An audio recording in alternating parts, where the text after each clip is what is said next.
Mga kapuso, tiniyak po ng isa sa mga abogado ni Senador Ronald Bato de la Rosa na si Attorney Israelito Torion na nananatili sa Senado o dito sa loob ng Senate Building ang senador.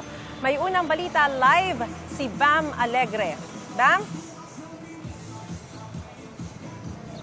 Maris, good morning. Magdamag na nakasara ang Senado habang nananatili rito ang pulisya. Ayon sa abogado ni Senador Ronald Bato de la Rosa, ay narito pa rin sa gusali ang senador.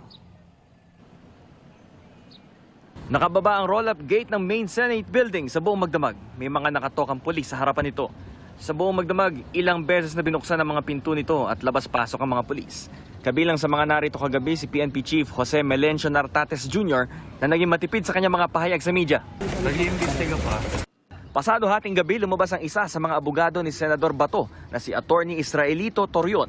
Ipinakita niya mula sa kanyang cellphone ng ilang larawan at video na nagpapakitang nasa loob pa rin ng Senate building si De La Rosa ng 12:13 a.m. kanina. Nagkausap din daw sila ni DILG Secretary John Vic Remulla kagabi. Kinumpirma rin ni Torion na present sa plenaryo mamaya si De La Rosa.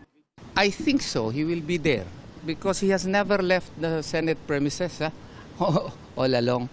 Kasi fake news yung mga diversion.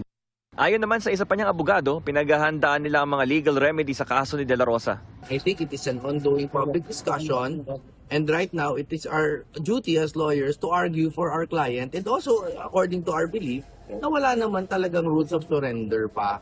And I'm sure they're invoking Section 17 of RA 9851.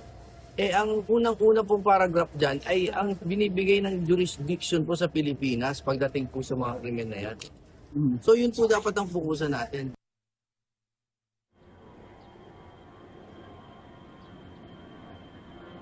Maris, bukas na yung entrance itong main building pero sa mga oras na ito, hindi pa rin pinapahintulutan yung media tulad natin, GMA News, pati ibang mga network na makapasok dito sa main building. Ito ang unang balita mula rito sa Senado. Bam Alegre, GMA News.